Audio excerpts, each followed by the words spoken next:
Okay, we are live. It is Sunday. Welcome to the American Curmudgeon Show channel. I am the American Curmudgeon, and we are back in the saddle for this week's. And from now on, every single Sunday is going to be Decentralization Sunday. And if you don't know what decentralization is, I'm going to school you right now.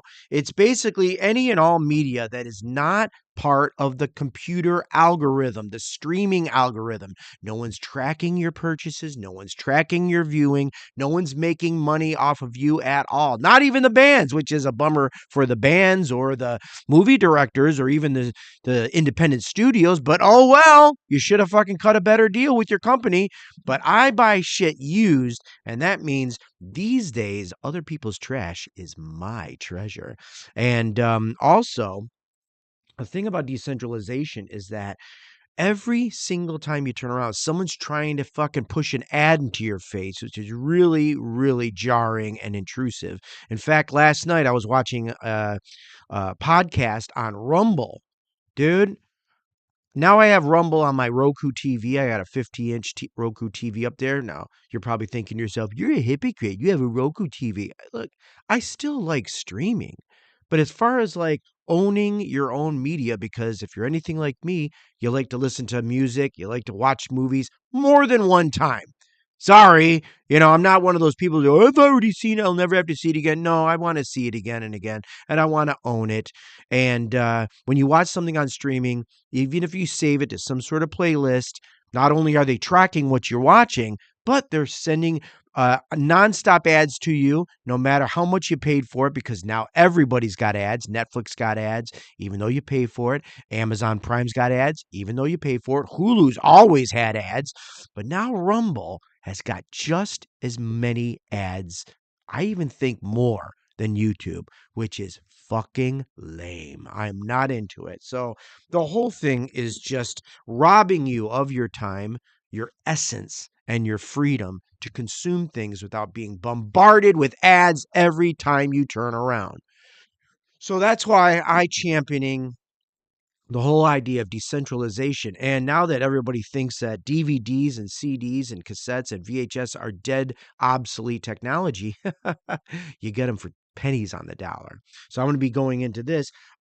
Two things I'm going to be talking about today. One, Motley Crue, a band that's known for their partying, girls, and drug use and everything. Well, they did a couple things in the 90s which were, I guess kind of flopped for them, but we're revisiting at least one of their albums, and then we're going to be talking about the amazing show that I got behind me playing on not obsolete VHS, absolutely decentralized media, VHS cassette right there, because you're a humble narrator.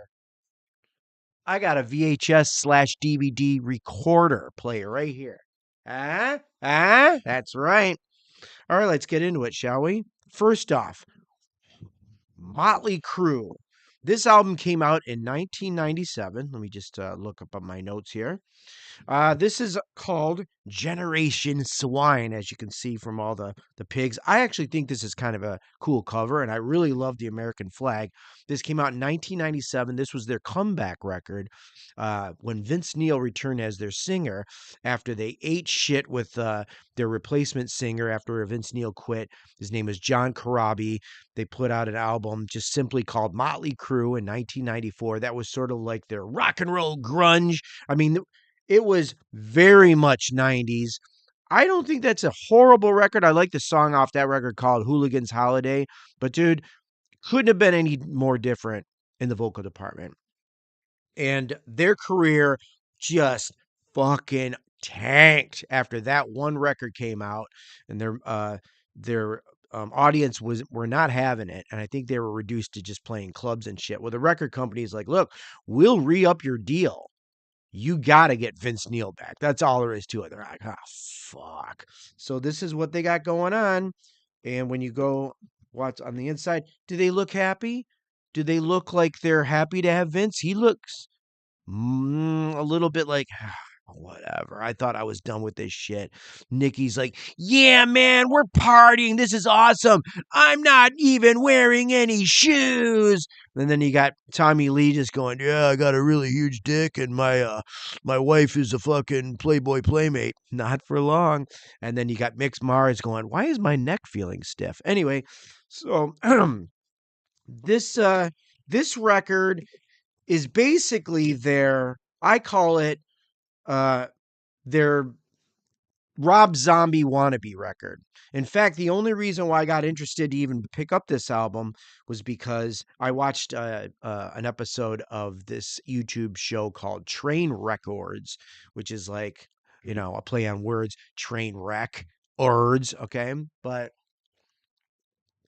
the dude was talking about how much this record was a complete mess and how it sucks. And I'm like, I'm intrigued. I mean, one of my favorite records is an absolute mess. Two of my favorite records. One is Oasis Be Here Now, which a lot of people fucking hate. I love that record. And Gene Simmons' 1978 solo album. I'm going to have to do a whole show just about that album. But at any rate, so when someone talks shit about something and goes, man, it's almost unlistenable, blah, blah, blah, I'm like going, you know what? I want to find out. And this is my assessment after buying this for a whopping $5.95 from my favorite used CD store. It's not bad. It sounds exactly like Rob Zombie meets Stone Temple Pilots with Vince Neil singing. And that's exactly what it is. The production is really processed. It's got lots of digital editing. You can totally tell the band did not play in the same room at all. It's got interesting guitar sounds. Doesn't really sound like Mick Mars. It doesn't really sound like Motley Crue, and that's kind of one of the reasons why I kind of like it. Because to be completely honest, when it comes to Motley Crue, and I've been a fan of Motley Crue ever since 1982, 1983, the only good Motley Crue album that's worth a shit is their first one, Too Fast for Love, which is basically just a demo that was remixed by Roy Thomas Baker. And I'm going to have to do a show on that album. In fact, I'm just going to have to basically talk about bands' best albums. But this ain't what we're doing today. We're talking about somebody on YouTube that was shitting on a record. I had to get involved. I got to tell you my thoughts about the whole thing. And so this album has got interesting production, very digitally edited, interesting guitar tones, very catchy choruses. Again, it sounds exactly like what the fuck I said. In fact, the guy who produced it, let me see if we can get in there. It's produced by Scott Humphrey, co-produced by Nikki Sixx and Tommy Lee. Who's Scott Humphrey? Scott Humphrey is the guy who co-produced all of Rob Zombie's, I don't know if he still does now, but all of his early solo albums. And those albums are just like, more human than him. Actually, that's White Zombie. Okay, well, later White Zombie just started sounding like Rob Zombie anyways. So basically all Rob Zombie's shit is like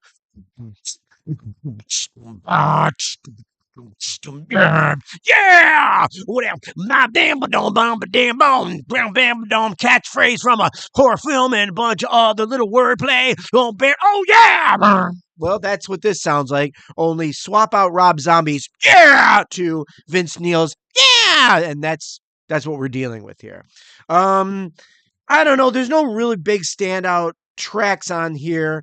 The song "Afraid" I heard off of a best of record about 20 back in the 90s, I think. That's a good song. It's just, I don't know, it sort of sounds like processed Rob Zombie meets glam. That's really what this whole album sounds like. Rob Zombie, Stone Temple Pilots meets glam with Vince Neil singing on top of it. That's really what it is. Because when you're listening to it, you're not going, wow, I can really hear Tommy Lee. Well, actually, the fucked up thing is Tommy Lee sings a ridiculous love song to his son called Brandon. And then, of course, they remake one of their own songs, and it's called Shout at the Devil 97, which, again, what does it sound like? Rob Zombie covering Motley Crue's Shout at the Devil with Vince Neil singing. Okay, that's what it fucking sounds like. Okay, so it's not it's not hard for you, any of you people that have never heard this album before, or if you're not interested, if you like this kind of music, then just get yourself acquainted with the fact that they tried really hard. Their fan base weren't having it. The None of the songs were hits, and I don't think it sold a hell of a lot. And they basically had to. I don't know. I mean, has any of their fucking albums sold at all, really, except for Home Sweet Home and Girl Don't Go Away Mad, Girl Just Go Away, and Baby Don't Dr. Feel Good. Like they haven't had a hit. They haven't had a hit since 1989. So, it's kind of been a while. Whatever. Um, for $5, it's not a bad purchase. If I found this in the dollar bin, this would be an absolute winning solid purchase. So, I don't totally endorse it, but if you're into listening to something that sounds like Rob Zombie meets Stone Temple Pilots with Vince Neil singing on vocals, get the album. All right, let's move on to the next thing. What's one of my favorite TV shows in the history of TV? That's right, Married with Children. I got not one, not two, but three seasons on DVD. Now, the reason why I have to really make some points about this is because they pulled such a bullshit, shitty, pull the rug underneath your feet move with this DVD release, which is you got the first season, okay? Now, I found this for $3.95. This is the first season when everybody's super young. I think Al Bundy himself was probably like 36 years old. Peg wasn't really as bad as she became a way worse mom. It's sort of like how Seinfeld, everybody was kind of muted and you didn't really know what kind of people they were, and then they got super horrible. Sort of like It's Sunny in Philadelphia. Well, that's how Married with Children started off, kind of like quaint and not safe, but kind of offensive, and then it got completely haywire as the show went on. But this is great. So it's got like some bonus trailers on here. It's got a new comedy sneak peek, I think, of other DVDs or whatever. But it's got here Married with Children reunion special. Now this is probably kind of old because I'm pretty sure like that's me like every morning. Married with Children reunion special. This is probably think came out in 2002. I think that this box set says two disc set containing all 13 episodes from the first season. This is awesome. Okay, what is the classic theme song to this show? Love and marriage go together like a horse and carriage. If Kibagaba Kuba. This is a waste of time. Well, I'm just telling you. I'm just telling you. That is the classic theme song. And I don't know if you're anything like me, but when I get used to things, I don't want them to change too much. Well, guess what these fucking assholes over at Sony, the Sony Corporation, because this was put out. Well, I don't see the Sony logo on it. Trimark, I think. At any rate, the Sony logo is when you watch it. So this is what I got. I got season 1, I got season 3, and I got season 4. They didn't have season 2 at the store. This is Married with Children, okay? Now, this is the complete third season, including the infamous lost episode, which I never even heard of. Here's the fly in the ointment, everybody. I didn't notice this as I bought this for a whopping $4.95. What a bargain. For over 510 minutes. 3 disc set containing 22 episodes. So for $4.95, no commercials, no interruptions. It's awesome. Here's here's the the finger in your butt with no lube. Sorry, I have to get graphic. What does this say right here? Includes new opening theme song. What? New opening themes? I did not read that. I didn't even think to look at it. I popped this one in because I knew instinctively that, like most shows, Married with Children got better as it went along. You understand what I'm saying? So I was laying in bed, my faithful, lovely wife snoring next to me. Let me just put this here. Okay. And I'm just hunkering down to laugh at Al, Peg, Kelly, and Bud, and even the dog. Be very funny for me.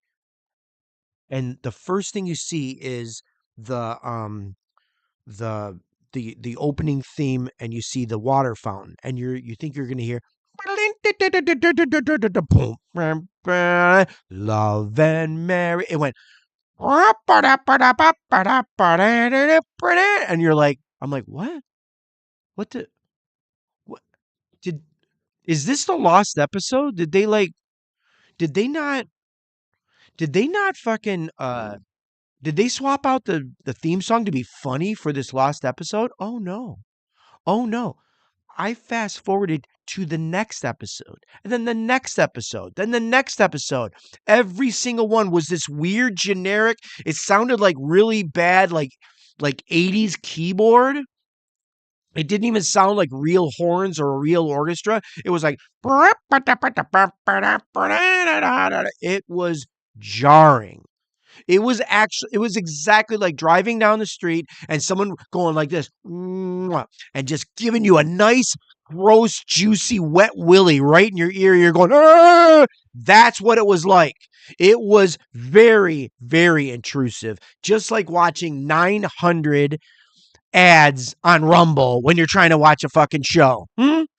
So yeah, it was not cool.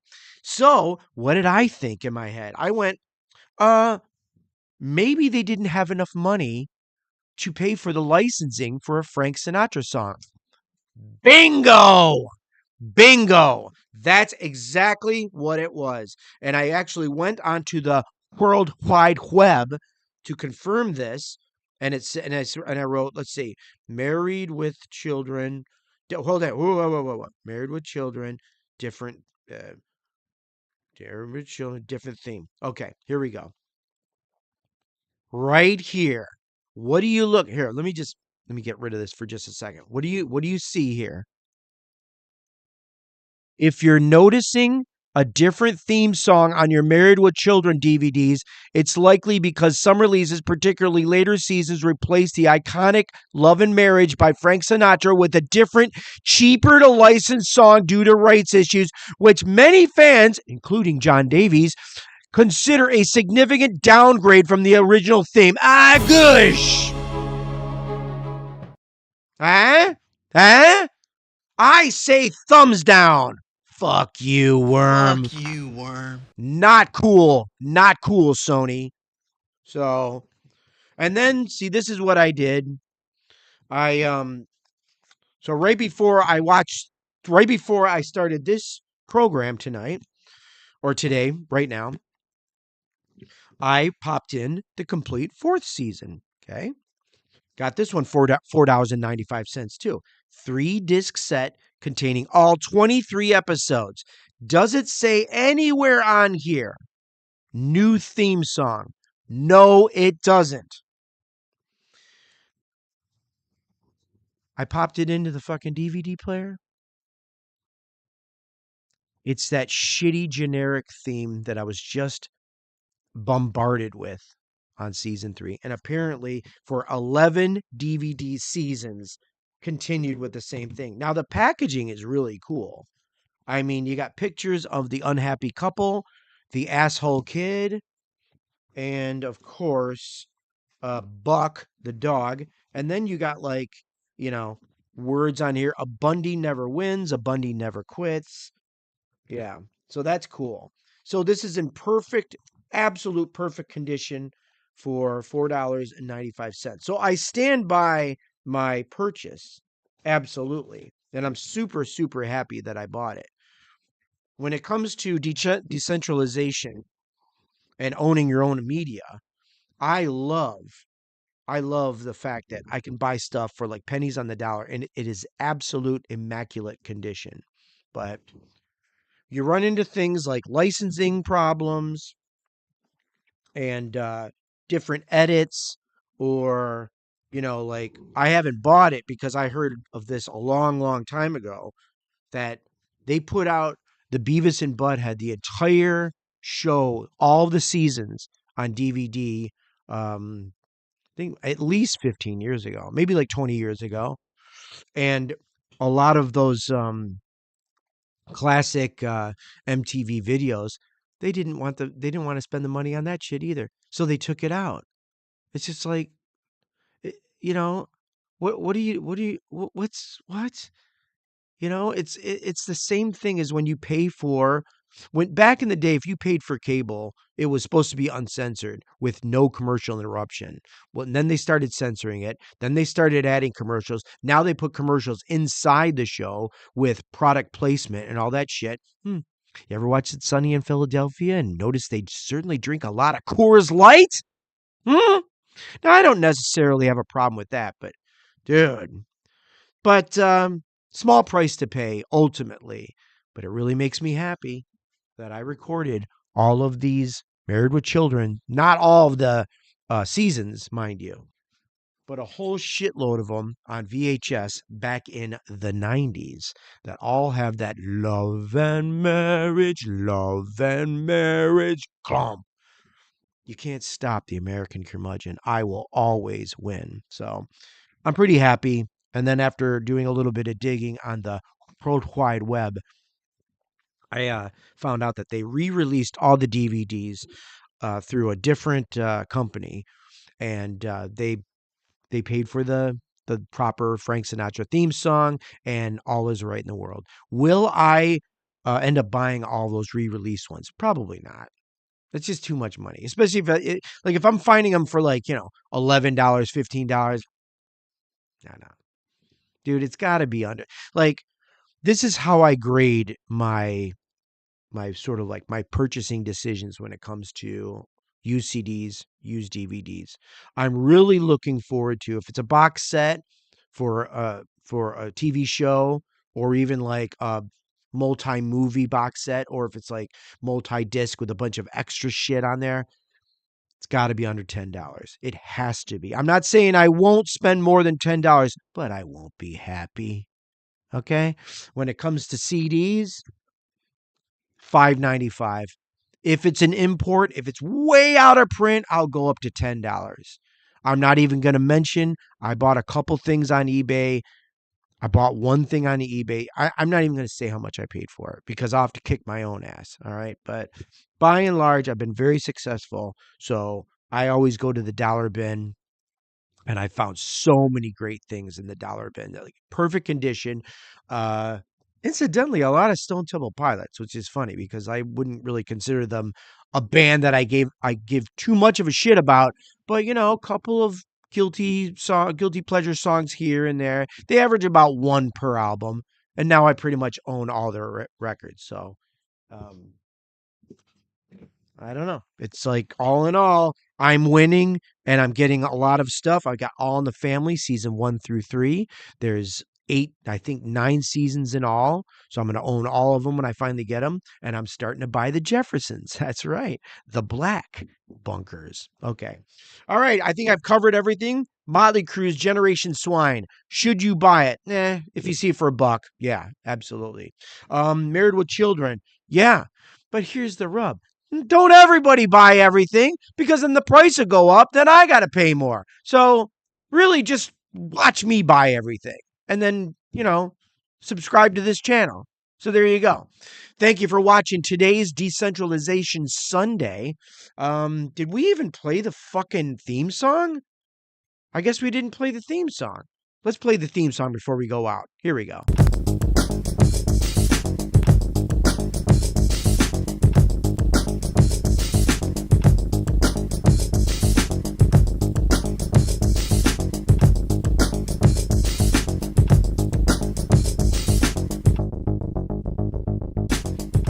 Decentralization. Decentralize your life.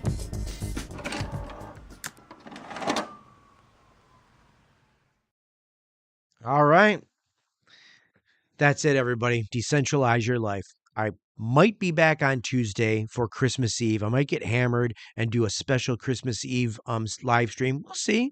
I mean, you probably are going to be with your family. You might be getting drunk too, or you might be sitting there all by yourself in your basement like I am right now. So, we'll see what happens. I will see you next week for one thing or another. So, I will sayonara and bliga blaga a bluga blaba.